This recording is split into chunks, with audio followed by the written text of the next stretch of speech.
औषधिको मूल्य समायोजन सम्बन्धी सुझाव प्रतिवेदन विरुद्ध औषधि क्षेत्रसँग सम्बन्धित संघ संस्थाहरूले व्यापक असन्तुष्टि जनाउँदै आज औषधि व्यवस्था विभागको कार्यालयहरूमा प्रदर्शन गरेका छन्।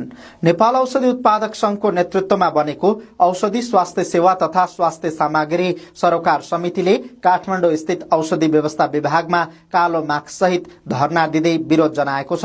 यस्तै विराटनगर, वीरगंज र नेपालगंज स्थित औषधि व्यवस्था विभागका शाखा कार्यालयहरूमा पनि बिहान 11 बजेदेखि दिउँसो 1 बजेसम्म शान्तिपूर्ण धरना दिएका हुन्।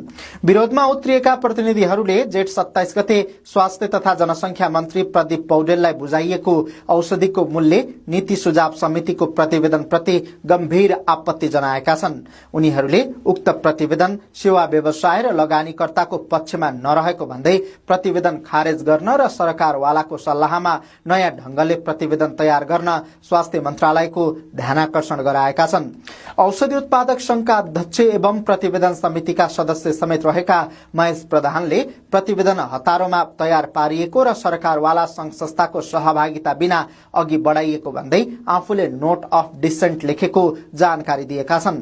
प्रतिवेदन सेवाग्राही, व्यवसायी, चिकित्सक र लगानीकर्तालाई हतोत्साहित गर्ने खालको रहेको बताइएको छ। प्रतिवेदनले मानसिक त्रास, अपमान र लगानीको जोखिम सिर्जना गरेको उनको भनाइ छ। प्रतिवेदनका कारण औषधिको आपूर्ति नै संकटमा पर्न सक्ने प्रधानले बताएका छन्।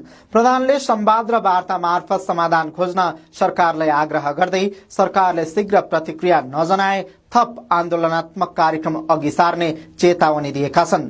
विरोध कार्यक्रममा नेपाल औषधि व्यवसायी संघ, नेपाल औषधि आयातकर्ता संघ, नेपाल चिकित्सक संघ, नेपाल पशुपन्छी औषधि व्यवसायी संघ, रसायन तथा मेडिकल आपूर्ति संघ नेपाल, नेपाल आयुर्वेद औषधि उत्पादक संघ, नेपाल निजी अस्पताल संघ, नेपाल औषधि थोक व्यवसायी संघ लगायत रहेका छन्।